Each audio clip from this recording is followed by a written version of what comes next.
இயேசுவை விசுவாசிக்கிறேன்னு சொல்லியாச்சுன்னா பரலோகம் போயிடலாம். யார் சொல்லி கொடுத்தா? இயேசுவை விசுவாசிக்கிறேன் நீ வாயில அறிக்கை பண்ணா மட்டும் போதும் பரலோகம் போயிடலாம். யார் சொன்னா? தெளிவா சொல்றாருங்க.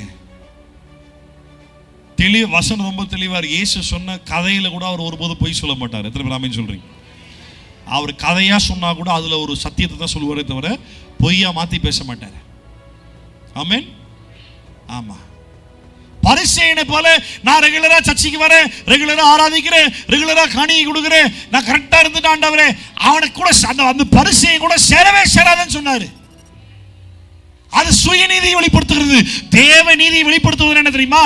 அல்ல கவனி, சபைக்கு வர்றது தேவநீதி இல்லை, ஆராதிக்கிறது தேவநீதி அல்ல, கொடுக்கிறது தேவநீதி அல்ல.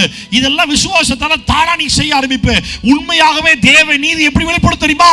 இயேசுவை குறித்து மற்றவர்கள் பேசும்போது தான் தேவ நீதி வெளிப்படும்.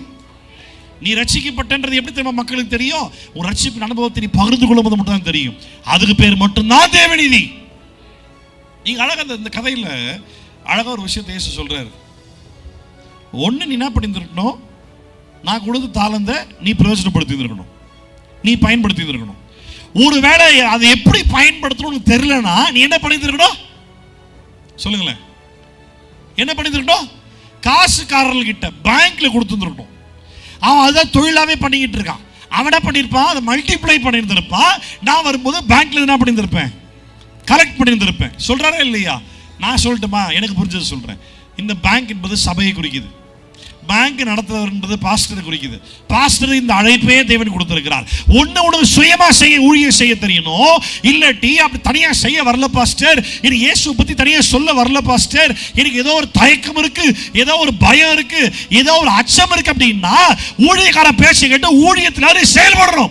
ஒரு சில விசுவாசிகள் தனிப்பட்ட விதத்தில் ஆத்மதயம் பண்றதும் இல்லை, சபைக்கு 5 பைசா பிரயோஜனமும் இல்லை. நான் பைசா பத்தி பேசல.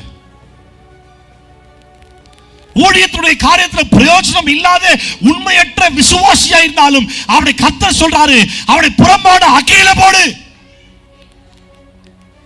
வெறும் விசுவாசம்ன்ற ஒரு வார்த்தையை மட்டும் வச்சுக்கிட்டு நான் பரலோகம் போயிடுவேன் கனவு போகாத. அதை கர்த்தர் விரும்புகிறது அல்ல. தேவ ராஜ்யம் அது அல்ல. தேவ திட்டம் அது அல்ல.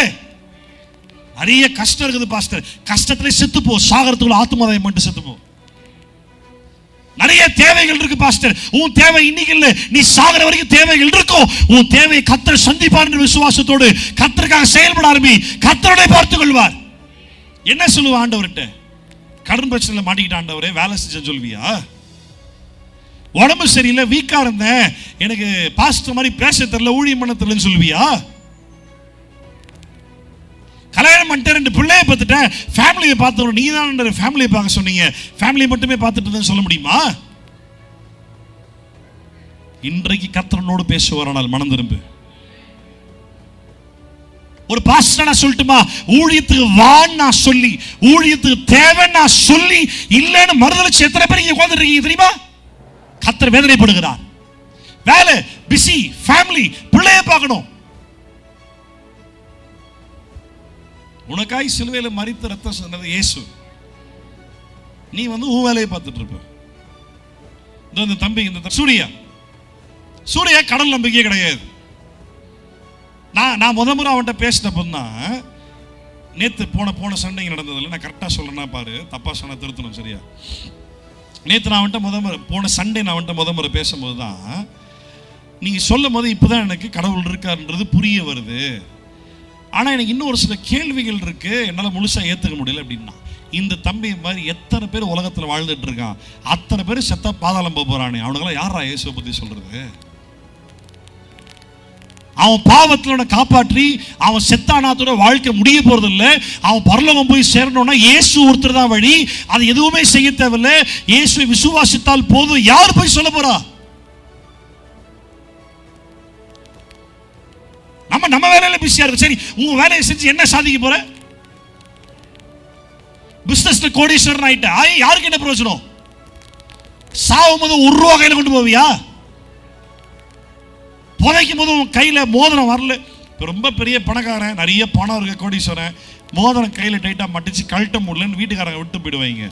வெட்டியா விட்டுருவானா? வசனம் சொல்ற மாதிரி நிர்வாணமாய் வந்தேன், நிர்வாணமாய் போவேன், பைபிள் சொல்லுது, கொண்டு வந்தது ஒன்றுமில்லை, கொண்டு போக போகிறது ஒன்றுமில்லை. ஒண்ணுமே இல்லாத அழிந்து போகிற உலகத்துக்காக ஓடி ஓடி ஓடி உன் வாழ்க்கை வீணாக்கிட்டு இருக்கிற. நியாய தீர்ப்பு நாள்ல கர்த்தர் வரும்பொழுது உன்னை கேட்க போற கேள்வி என்னன்னே தெரியாம ஓடிக்கிட்டு இருக்கிற நீ.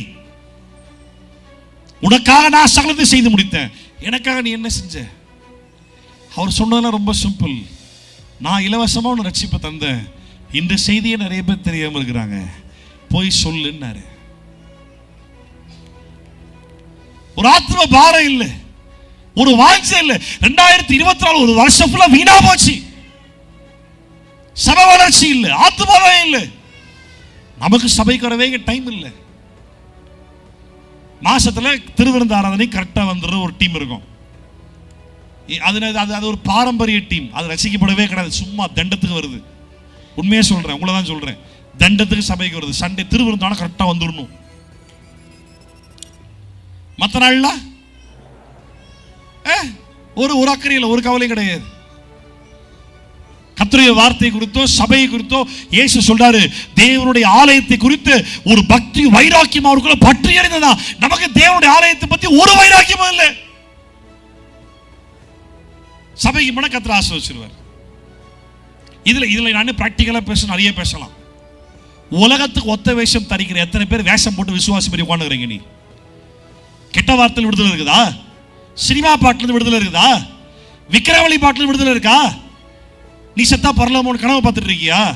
ஊழியக்காரன் நானே சொல்றேன், செத்தா பாதாளம் போக போற. ஏமாத்திக்காத உன்னை. நீ இதை நான் சொல்ல முட்டேன், என்ன கத்தர் கணக்கு கேட்பார். இன்னும் சினிமா பாட்டு ஸ்டேட்டஸ்ல, லவ் சாங் ஸ்டேட்டஸ்ல உலக ஸ்நேகம் தேவனுக்கு பகை என்று அறியீர்களா? அசிங்கமா இல்ல, அவமானமா இல்ல? கர்த்தர் உனக்காய் ரத்தம் சிந்தின இயேசு உன் ஜீவிதத்தை பார்த்து கண்ணீர் விடுறாரு. அதை பத்தி ஒரு அக்கறை இல்லை. செத்தா பாதாளம் போக போற, மறந்துடா. ஊழியக்காரன் தெளிவா சொல்ற, செத்தா பாதாளம் போக போற, மறந்துடாத. ஆண்டவர்னா அலட்சியம், சபையினா அலட்சியம், ஊழியனா அலட்சியம், தேவராஜன் அலட்சியம், எல்லாத்துலயுமே அலட்சியம். அலட்சியம் பண்ணி வாழ்ந்து எப்படி பரலோகம் போக முடியும்? மனம் திரும்புங்க. ரட்சிப்பை தந்தவர் காத்துக்கொள்ள வல்லவராக இருக்கிறார். அதில் ரட்சிப்பத்தை வாங்கிட்டு நான் ரட்சிப்பை பத்திரமா பார்த்துக்கிட்ட ஆண்டவர், நான் அவளை மறுதளிக்கவே இல்லை ஆண்டவர்னு வெறுமையான கையோடு போய் நின்றீன்னா அவனை தூக்கி அழுகையும் பற்கடிப்பும் உள்ள இடத்துல போடுன்பாரு. அழுகையும் பற்கடிப்பும் உள்ள இடம் இது பரலோகமா? பாதாளம்.